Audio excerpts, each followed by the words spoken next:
직분자의 자격과 역할이라는 제목으로 첫 시간으로 말씀드리겠습니다. 저는 광주 경성교회 배병렬 목사입니다.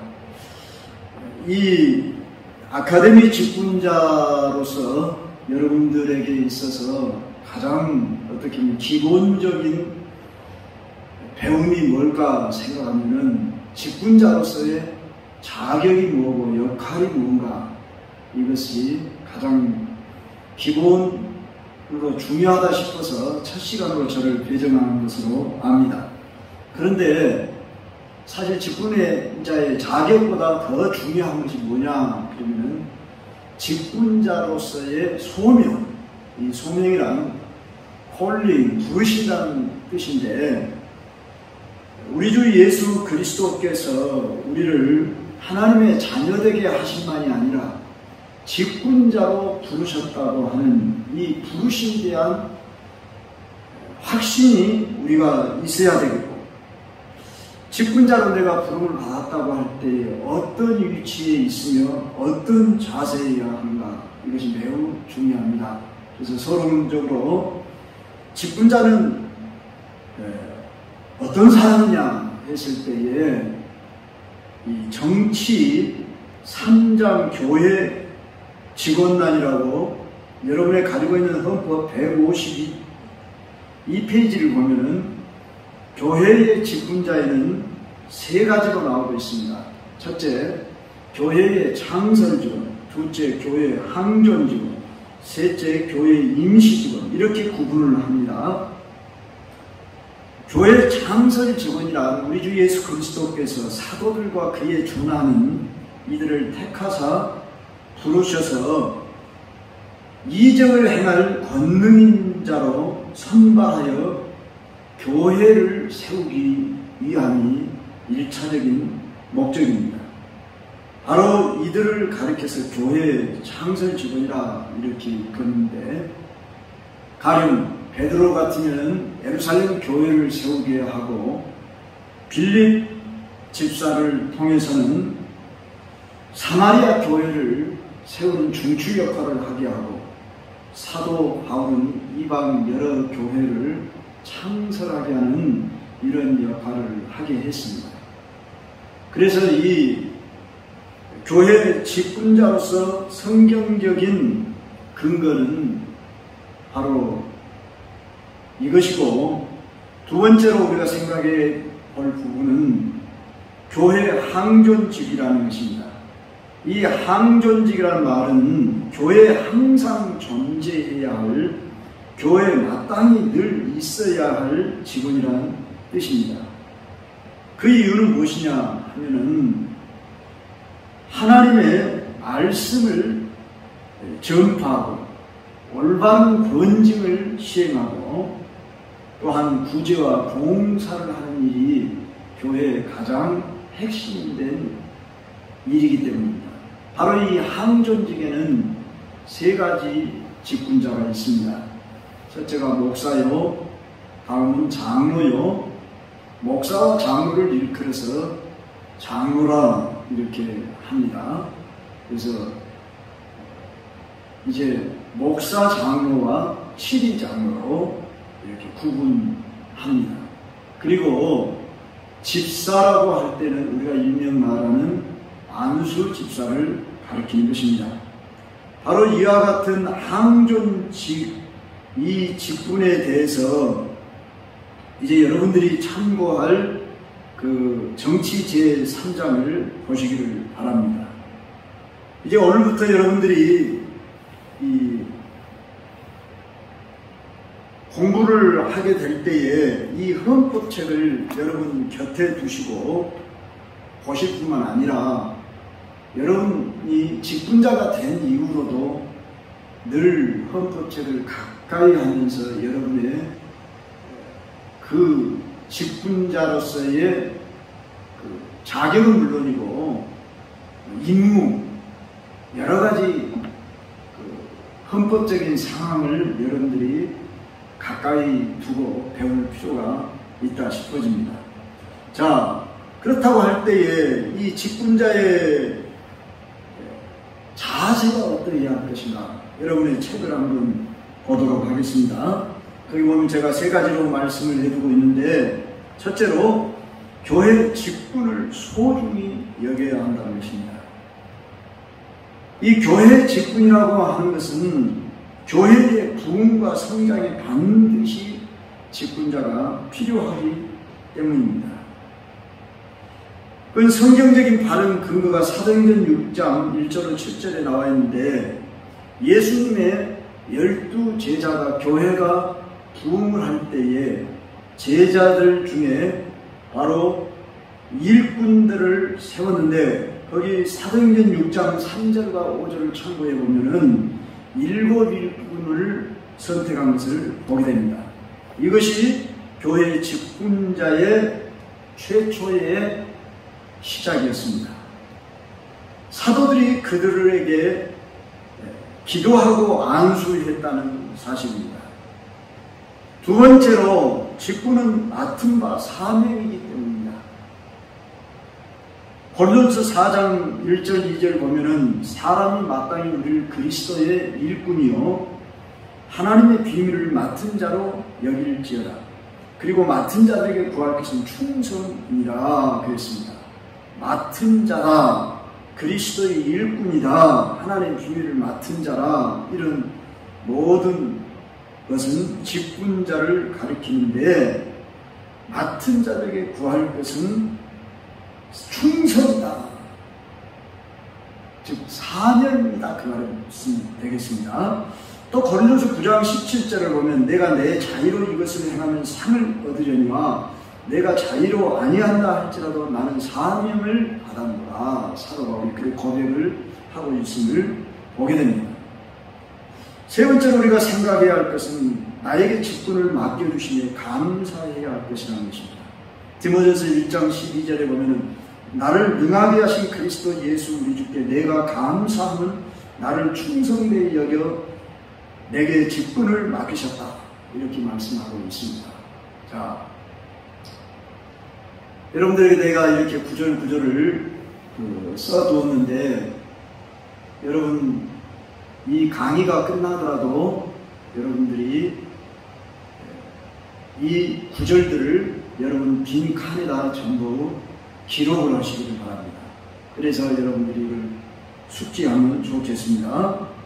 자, 직분자는 두 번째로 생각해야 할 부분이 직분을 사모해야 한다는 것입니다. 디모데전서 3장 1절에 보면 이 직분을 사도 바울이 사모했다고 하는 사실을 디모데에게 가르치고 사모하라고 가르치고 있음을 보게 됩니다. 부르심에 대한 응답으로 이사야 선지자는 이렇게 고백을 합니다.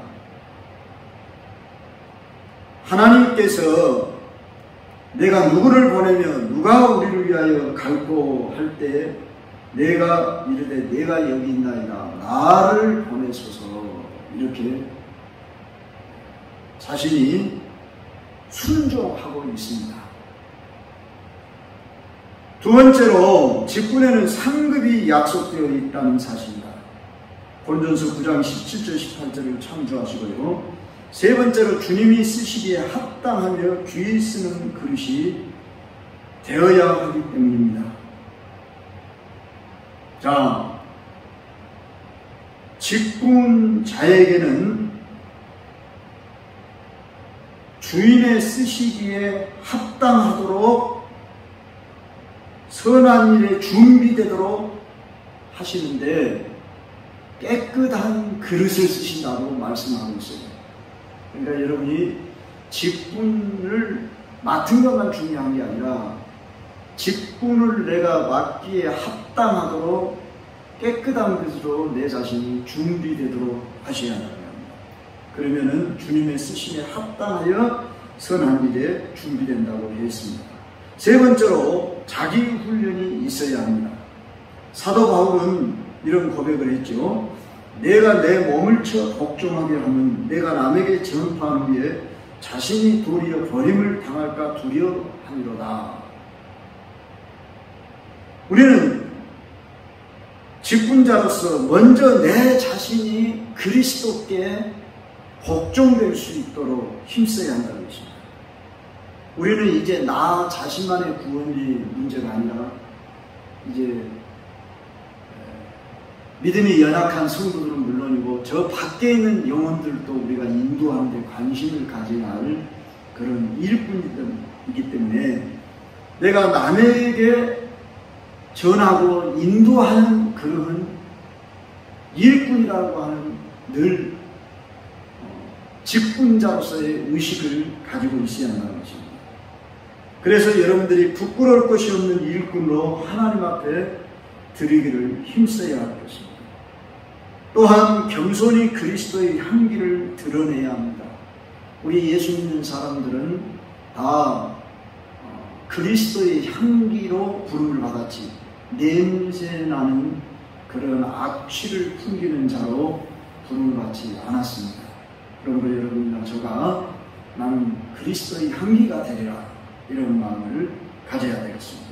자, 오늘 먼저 우리는 직분자의 자격이 뭐냐 이걸 생각하기 전에 나는 직분자로 부름을 받았다고 하는 이 바른 인식을 가지고 여러분들이 이 세 가지 것을 꼭 유념해 두시고 이제 본론으로 들어가자면은 직분자의 자격이라고 할 때 헌법적인 규정이 있고 중직자로서 내가 어떤 자세를 가져야 할 것인가 하는 일반적인 이 자격됨을 배워야 할 것입니다. 그러면 여러분이 헌법을 저와 같이 펴놓고 같이 보도록 하겠는데 정치 제5장 3절을 보면은 거기 기록을 해놨으니 꼭 안 줘도 되겠습니다. 첫 번째로 장로의 자격입니다. 자, 장로 하면은 칠이 장로를 말합니다.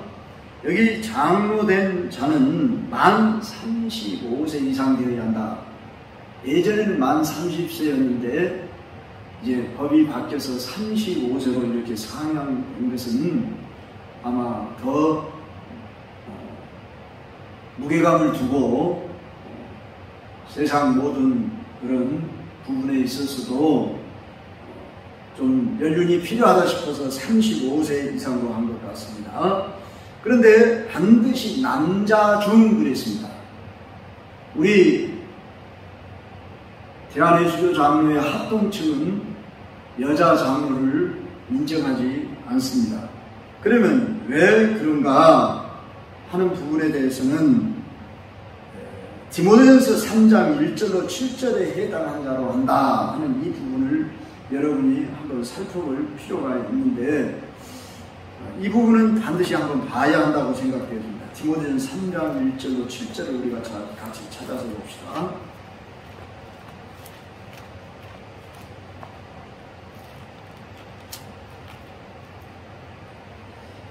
자, 거기 보면은 다 시간이 없어서 읽을 수는 없고 2절을 보면 이런 말씀이 나와요. 그러므로 감독은 책망할 것이 없으며 한 아내의 남편이 되며, 여기 감독이란 목사와 장로를 가리킵니다. 그래서 첫째로는 책망할 것이 없어야 되겠다. 두 번째로 한 아내의 남편이 되며, 그러니까 당연히 남자가 감독, 장로여야 함을 지금 전제하고 있음을 볼 수가 있습니다. 주변에 여자 장로님들 있는 그런 교단들이 있는데 여러분들이 그런 부분에 있어서 우리는 어쩐지 성경적인 가르침에 따르고자 하는 것입니다. 특별히 디모데전서 2장 12절로 13절에 보면 여자가 가르치는 것과 남자를 주관하는 것을 허락하지 아니하노니 오직 조용할지니라. 이는 아담이 먼저 지음을 받고 하와가 그 후며, 이런 말씀이 있습니다. 그래서 우리는 성경의 가르침에 근거에 확실하게 따르기 위해서 그런다는 것을 여러분이 아시며, 자, 입교인으로 흠없이 5년을 경과하고, 입교인이란 세례교인이다 그 말입니다. 그 교회의 세례교인으로서 적어도 흠없이 5년을 경과해야 한다. 타교에서 온 자도 역시 이 원리를 따른다고 봐야 됩니다. 흠없이 5년을 경과하고 상당한 식견과 통솔력이 있으며 너무 무식해도 안 되고 또 지도력이 없어도 안 된다 그런 말이겠죠. 그래서 디모전서 3장 1절로 7절에 해당하는 자로 한다 하는 이 부분을 우리 장로로 부름을 받아 이렇게 피택되신 여러분들은 이 장로의 자격으로서 디모데전서 3장 1절로 7절 말씀을 늘 가까이 하고 읽어야 합니다. 이 시간 우리 한번 같이 읽도록 하십시다. 1절부터 시작. 미쁘다 이 말이여 곧 사람이 감독의 직분을 얻으려 하는 선한 일을 사모하는 것이라 함이로다. 그러므로 감독은 책망할 것이 없으며 한 아내의 남편이 되며 절제하며 신중하며 단정하며 나그네를 대접하며 가르치기를 잘하며 술을 즐기지 아니하며 구타하지 아니하며 오직 관용하며 다투지 아니하며 돈을 사랑하지 아니하며 자기 집을 잘 다스려 자녀들로 모든 공손함으로 복종하게 하는 자라야 할지며 사람이 자기 집을 다스릴 줄 알지 못하면 어찌 하나님의 교회를 돌보리요 새로 입교한 자도 말지니 교만하여져서 마귀를 정죄하는 그 정죄에 빠질까 하며 또한 외인에게서도 선한 증거를 얻은 자라야 할지니 비방과 마귀의 올매에 빠질까 염려하라. 자, 이 부분을 여러분이 늘 가까이 하고 이 말씀을 묵상하기를 바랍니다. 두 번째로 집사의 자격에 대해서는 정치 제6장 제2조를 참고하기를 바랍니다. 집사는 선한 명예와 진실한 믿음과 지혜와 분별력이 있어 존중을 받고 행위가 복음에 합당하며 그 생활이 다른 사람의 모범이 될 만한 자 중에서 선택한다. 봉사적 의무는 일반 신자의 마땅히 행할 공분인즉 집사된 자는 더욱 그러하다. 이 부분은 디모데전서 3장 8절로 13절을 참조하는 것입니다. 우리 한번 8절부터 한번 같이 읽습니다.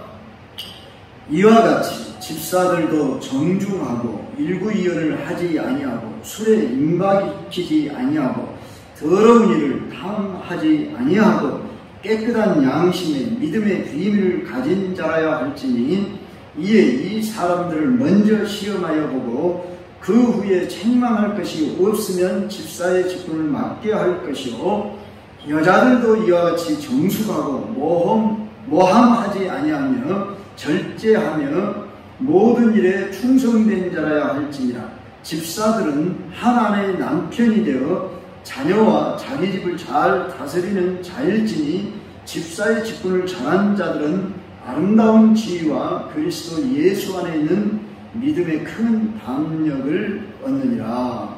자, 여기 집사도 역시 한 아내의 남편이 되며 이런 말 되어란 말이 있듯이 남자 안수 집사만 우리는 허용을 하지 여자 안수 집사라는 없는 것이 바로 성경에 근거한 것이라는 것을 여러분이 아시고, 자,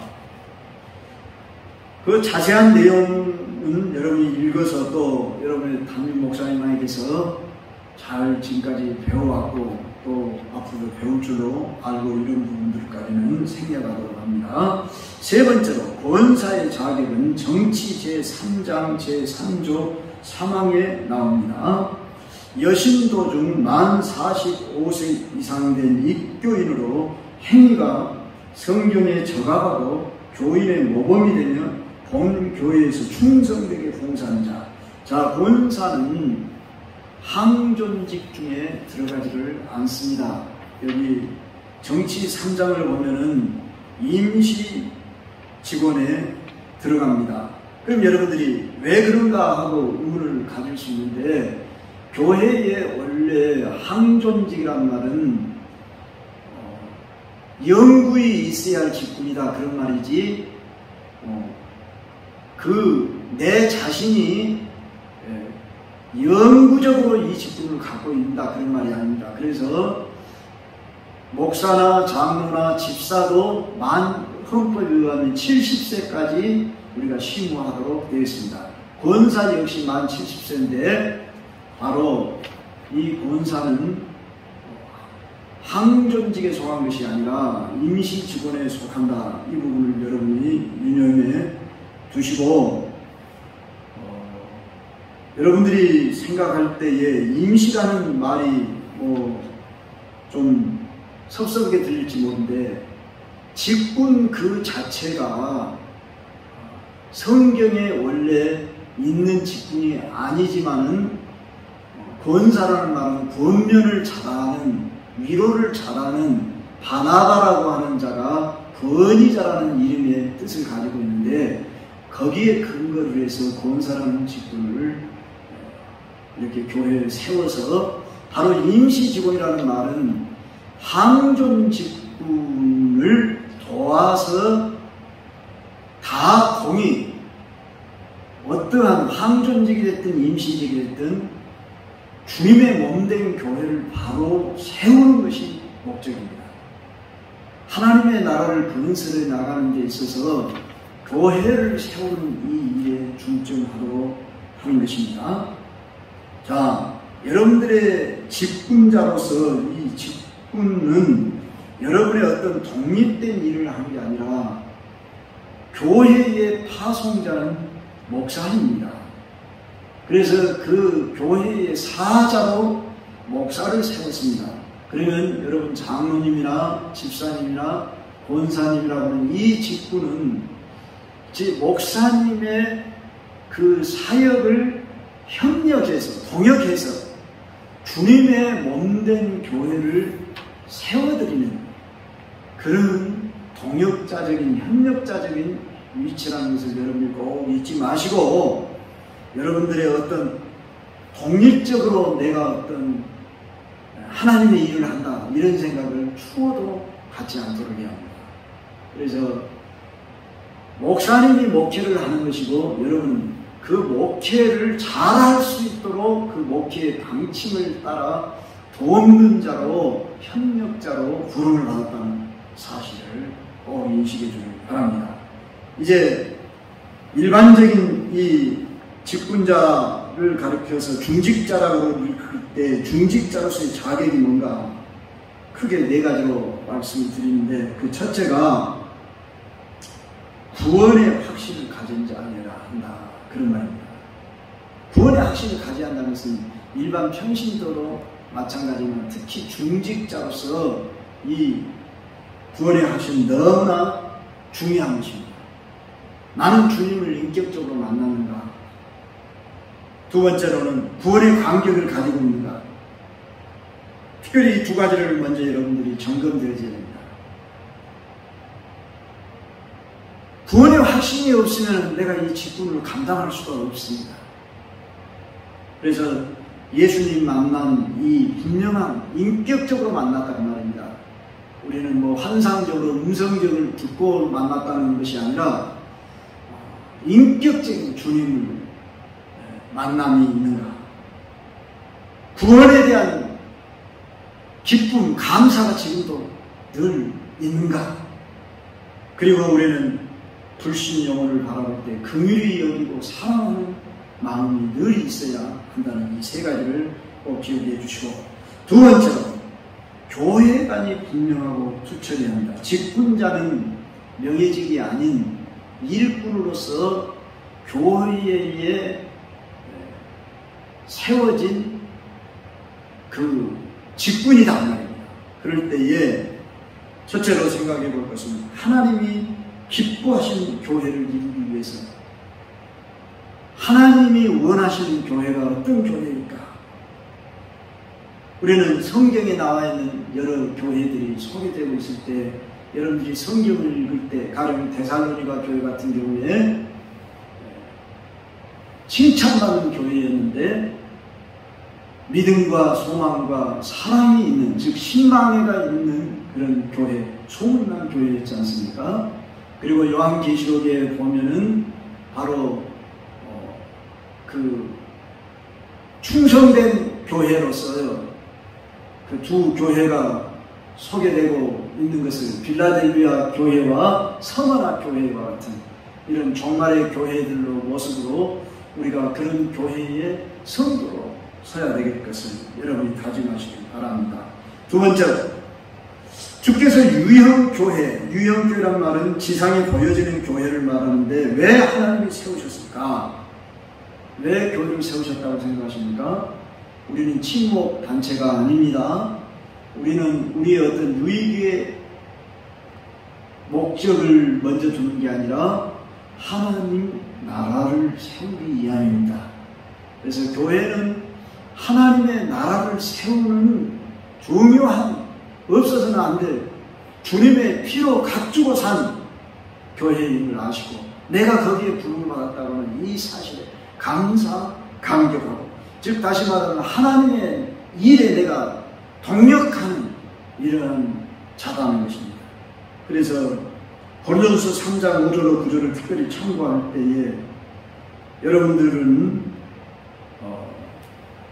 하나님의 동역자들이요 하나님의 밭이요 하나님의 집이니라 말씀하고 있어요. 세 번째로 우리가 생각해야 할 부분은 목회자와 각 직분자를 세우신 목적이 뭘까 할 때에 방금 제가 말씀드린 대로 여러분들은 목회자의 동역자요 협력자이지 나의 직분을 통해서 뭘 이루려고 하는 것이 아니라는 것을 명심했으면 싶습니다. 왜냐하면 우리는 다 하나님이 부르심의 순서가 그 교회에 사자를 두고 또한 같이 일하는 협력자를 뒀습니다. 모세를 하나님이 불러서 아론을 붙여주고 그 외에 여러 많은 12지파의 장로들을 두령들을 세우는 것을 볼 수 있습니다.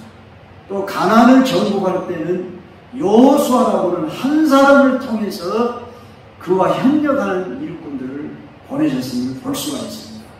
요한계시록 7교회가 나올 때 그 교회 사자에게 내가 편지하노니 그렇게 말씀했어요. 그러므로 여러분은 바로 여러분의 일을 한다든지 여러분의 꿈을 이루는 것이 아니라 목회자의 그 방침에 따라 여러분들이 협력하는 동역자로 부름을 받는 것을 꼭 기억하시길 바라고, 세 번째로 이제 신앙생활의 모범이 되는 자로서 이건 읽고만 넘어가도록 하겠습니다. 예배 생활의 모범이 되고 있는가? 기도 생활의 모범이 되고 있는가? 헌금 생활의 모범이 되고 있는가? 복음 증거의 모범이 되고 있는가? 교회 기관에서 모범이 되고 있는가? 이런 부분을 점검해 주길 바랍니다. 마지막 네 번째로 삶의 모범이 되는 자여야 한다는 것입니다. 자, 지금까지는 교회와 관계에서 내가 어떤 자세를 취해야 할 걸 배웠다고 한다면 마지막으로 생각해야 할 것은 삶의 모범이 되어야 합니다. 가정에서 본이 되고, 여러분들이 장로님으로서 권사님, 집사님들로서 여러분의 가정에서 이제 남편과 아내에게, 자녀들에게 정말 본이 될 수 있는 그런 인재 직분자가 되기를 바랍니다. 두 번째로는 언어 생활의 본이 되어야 한다는 것입니다. 직분을 맡으면 역시 달라졌어. 그리고 언어 생활의 본이 되는 것이 나타나요. 마지막으로 저 세상 사람에게도 이제 장로님으로서, 권사님으로서, 안수집사님으로서 본이 되는, 영향력을 미치는 그런 사람이 되어야 한다는 것입니다. 오늘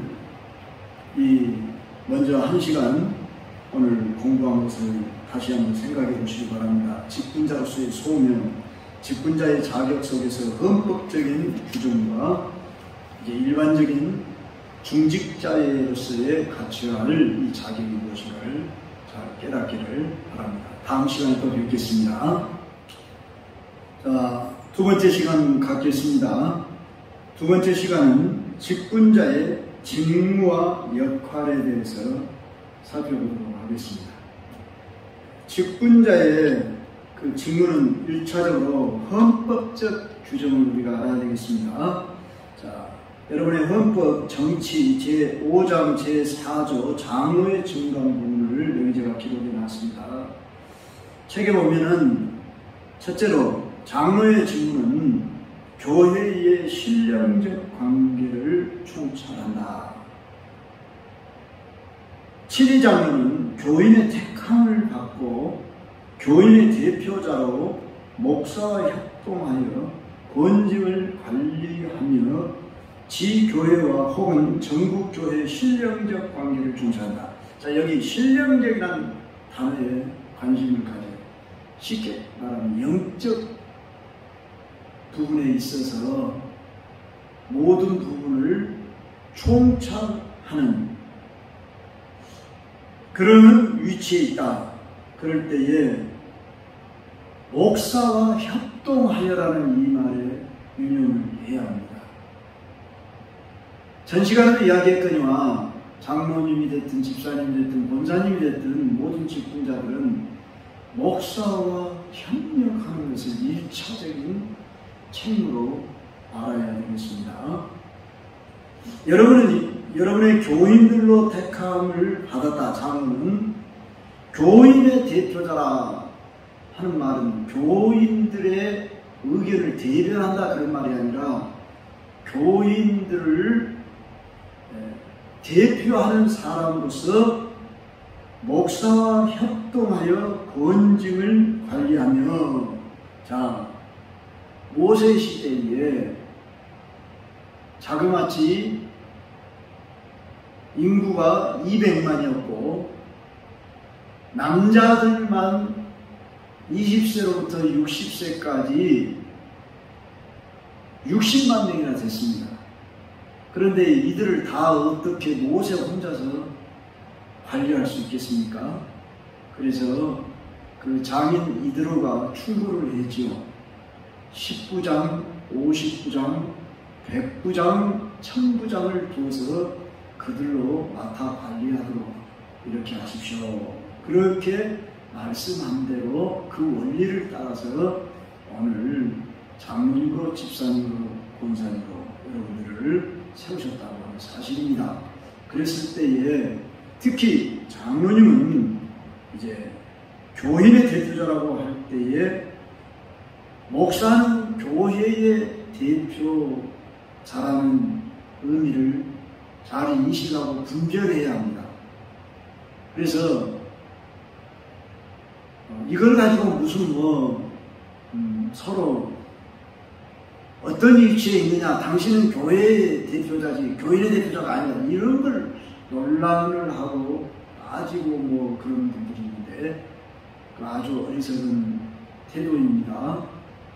이제 교회의 대표자라는 말은 하나님으로부터 파송을 받았다, 세움을 받았다, 목회자다, 사자다, 그런 의미에서 교회의 대표자라는 의미고, 이제 장로님들을 교인의 대표자라고 할 때에 장로님들은 교인을 대표해서 이제 목사와 의논하고 협력해서 또한 교인들의 의견을 수렴해서 대표격으로 그 삶을 감당하라고 준칙되는 것을 여러분이 꼭 인식하기를 바랍니다.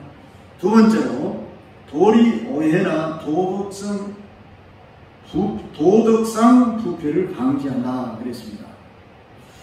주께 부탁받은 양무리가 도리 오해나 도덕상 부패에 이르지 않기 위하여 당회로나 개인으로 선이 군면하되 회개하지 아니하는 자가 있을 때는 당연히 보고한다 그랬습니다.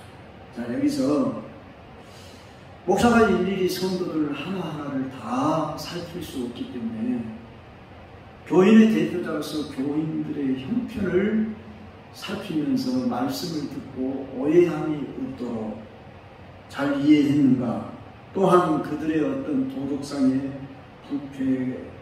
부패하지 않도록 여러분들이 살피는 그런 자리다, 그런 말씀입니다. 세 번째로 교를 신방하되 위로 교훈 가는다. 되게 이런 생각을 합니다. 신방은 목사가 한다 그렇게 알고 있는데, 물론 목사는 목회자로서 신방을 하지만 신방의 1차적인 책임이 항상 장로에게 있음을 알아야 합니다. 장로의 직무 중에서 교회를 신방합니다. 그런데 오늘날 현대 교회를 보면은 사실 장로님들이 자기 구역 식구나 또는 자기 교구에 해당하는 그 상태 정도만 살펴보면 되는 걸로 아는데, 교인의 신방은 1차적으로 장로가 이 관심을 갖고 살필 줄 아는 이런 자세가 되어야 한다. 그러면 신방하는 목적은 뭐냐? 여기 보면 위로하고 교훈하고 감호한다고 했습니다.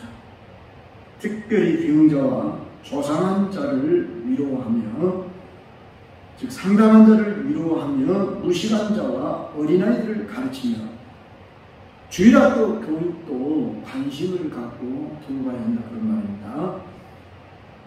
간호할 것이니 평신도보다 장로는 신분상 의무와 직무상 책임이 더욱 중하다.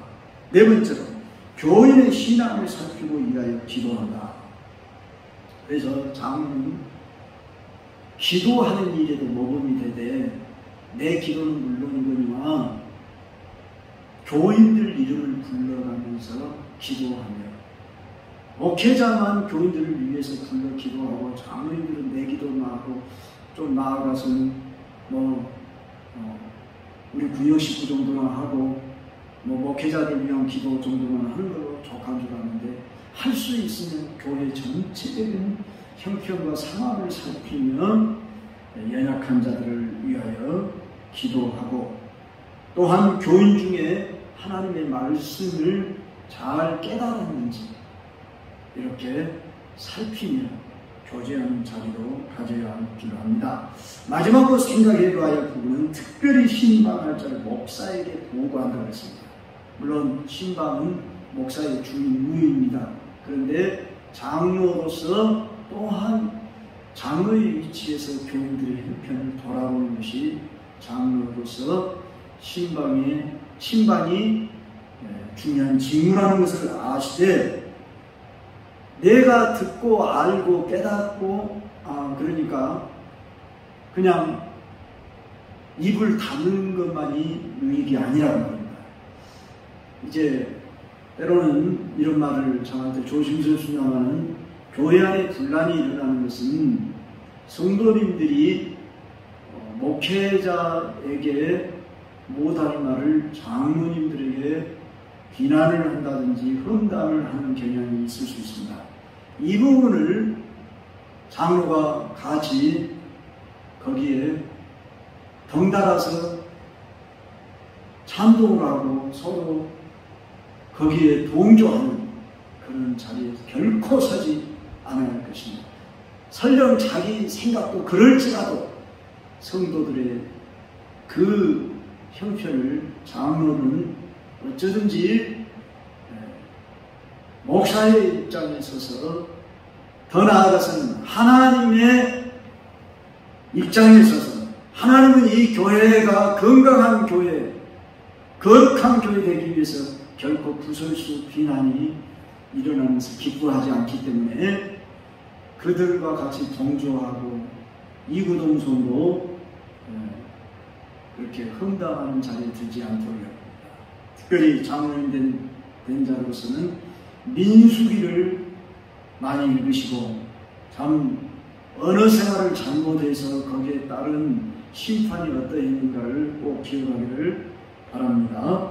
그래서 어쩐지 장로님을 내가 다시 한번 또 강조하거니와, 나는 목사님의 목회 방침을 협력하는 동역자다. 이 인식을 꼭 해주기를 바라는 것입니다.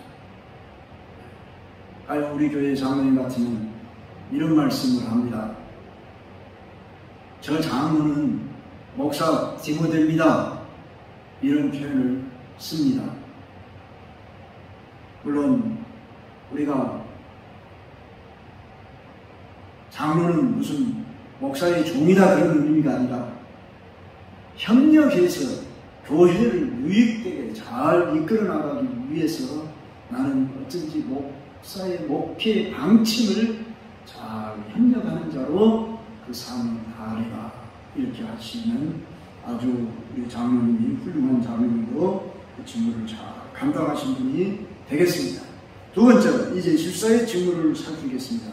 정치 제6장 제3절을 보시고요. 집사의 직무는 목사, 장로와 협력하여 빈핍 공궁한 자를 권고하며 환자와 갇힌 자와 과부와 고아와 모든 환난당한 자를 위문하되 당의 감독 아래서 행하며 교회에서 수금한 구제비와 일반 재정을 수납 지출한다. 우리 일명 안수집사라 불리는 이 집사님들, 원래 사실 집사라고 하는 이 안수집사를 가리키지 서리집사는 말 그대로 이제 임시 그런 직원이라 이렇게 말할 수 있습니다. 그래서 1년직이죠. 서리집사라는 것이. 그래서 국무총리가 없을 때 국무총리 서리를 두는 바와 같이 원래 그런 의도에서 서리집사가 있는 거죠. 그래서 집사서리 이렇게 말했으면 더 좋았을 걸, 이런 말을 하는 걸 제가 책에서 보았습니다. 자, 집사서리, 서리집사는. 그러나 여러분은 이제 정식 집사라고 성경에서 말하는 그 집사, 이건 항존직으로서 여러분들은 목사님과 장로님과 협력해서 여러분 집사가 할 주된 임무가 첫째로 빈핍 공궁한 자를 권고하고 환자와 갇힌 자와 가부와 고아와 모든 환난당한 자를 위문하라는 것이, 사실 근데 이 일은 목사님이 하시는 일 또는 전도사님이 하시는 일, 이렇게 오늘날 또는 권사님이 하시는 일, 이렇게 우리가 생각하는데 집사의 책임과 이거구나. 두 번째, 당의 감독 아래서 행해라, 그 말입니다.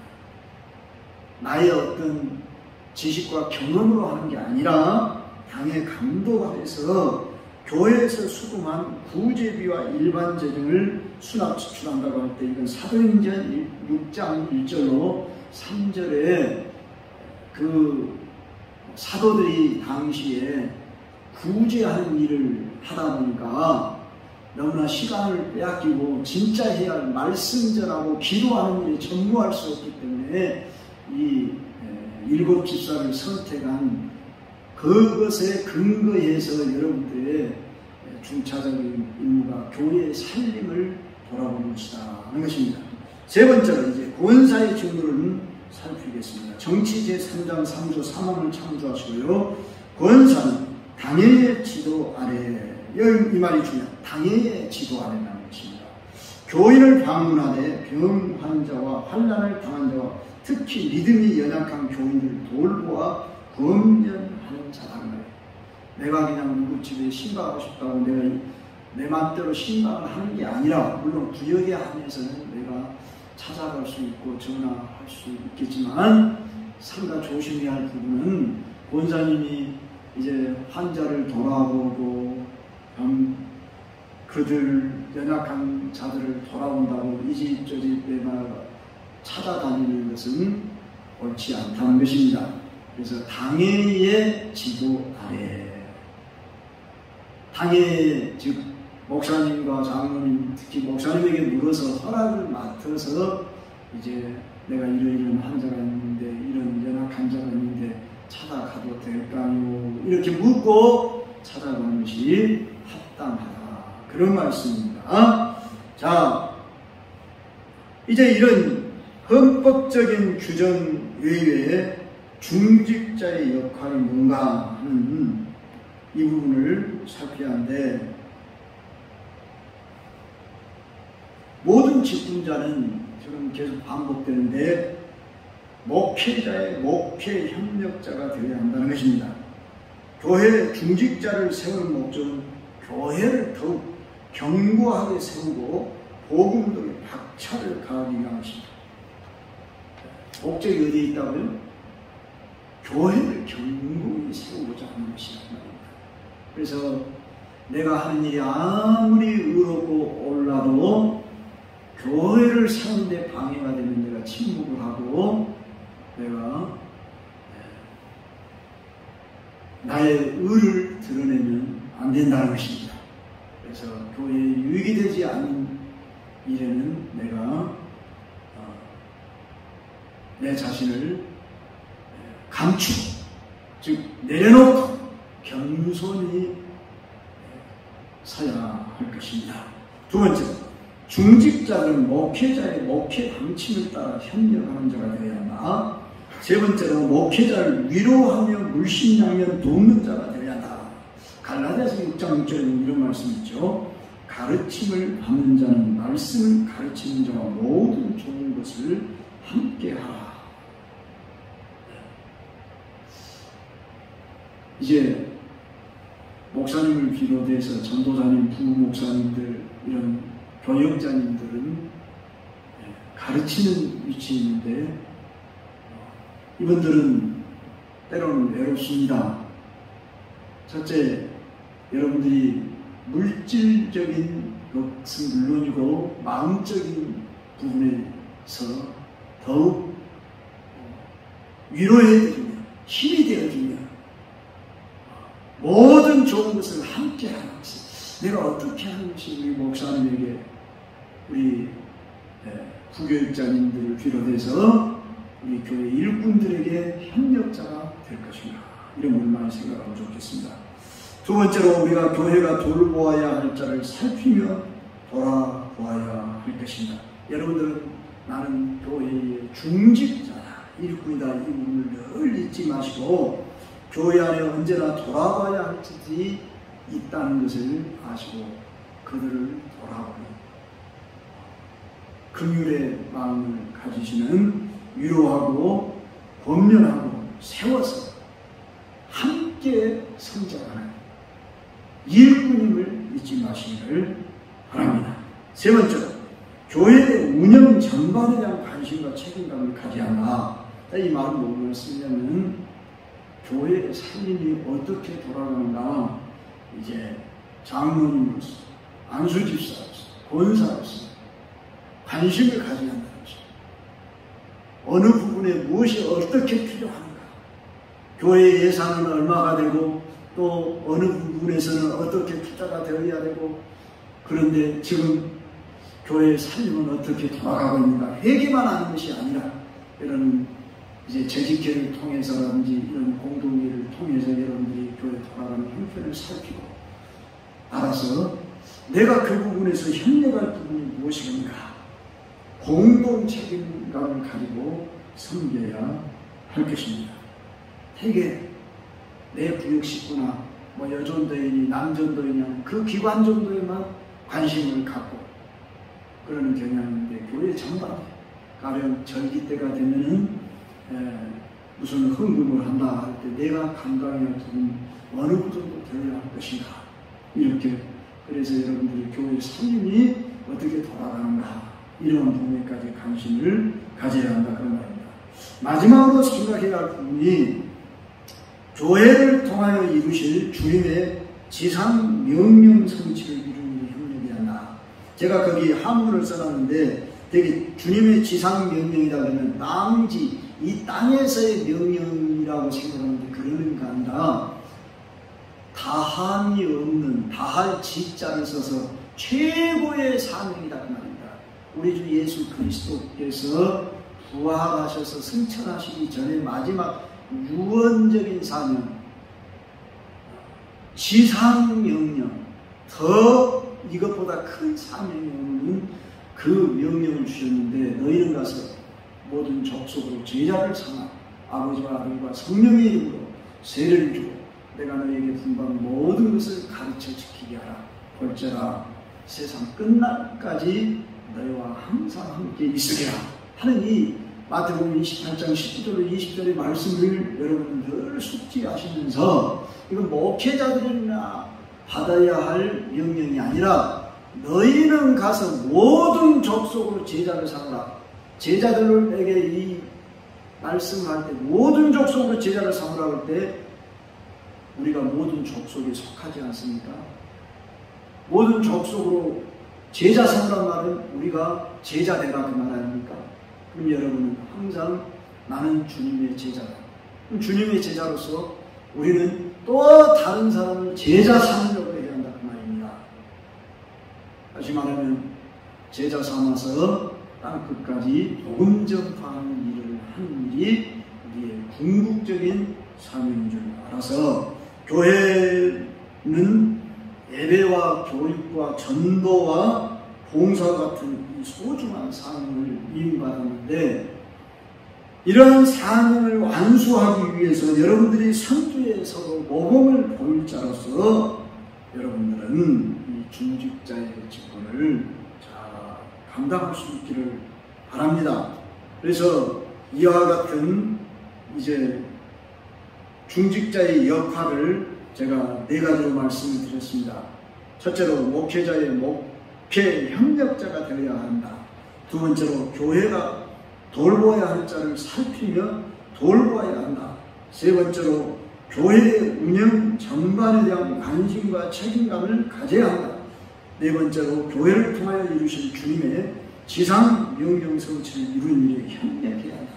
상당히 부담스러운 이야기는 여러분에게 준 것 같지만 내 힘으로 하는 것이 아니라 주님이 하시도록 여러분을 직분자로 세우시고 성령을 보내사 성령께서 이 일을 하도록 도우실 것이니까 이제 여러분들을 순종하고 이 일을 받들어 섬기면 성령님이 여러분을 통하여 영광을 받으실 것입니다.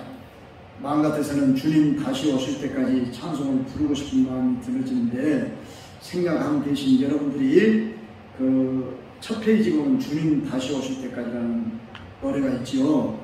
그 노래를 한번 불러봤으면 좋겠습니다. 기도하겠습니다. 하나님 아버지, 오늘 직분자의 자격과 역할을 하는 제목으로 2시간에 걸쳐서 말씀을 듣게 하심을 감사합니다. 우리 휘택 장로, 휘택 안수 집사, 권사님들 이분들을 훈련받게 하시고 이렇게 교육하게 하셨사오니 성령을 충만히 부어주시고 말씀으로 무장하고 기도로 깨어있는 일꾼 되어서 지교회의 아름다운 충성된 일꾼 되어 주님 앞에 설 때까지 잘하였다, 착하고 충성된 종아 칭찬받는 교회 직분자들이 다 되도록 준비되게 하여 주시고, 이들이 일꾼 되었을 때에 오늘 배운 말씀을 꼭 평생 잊지 않고 기억하며 그대로 순종하여 주님께 영광 돌리고, 교회에서도 칭찬받고 가정에서도 본이 되고 이웃에서도 본이 되며 칭찬받고, 그래서 또한 일꾼으로서 상받는 그런 귀한 직분자들 될 수 있도록 복을 내려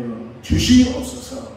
거룩하신 예수님의 이름으로 기도드리옵나이다. 아멘. 이상으로 마치겠습니다. 감사합니다.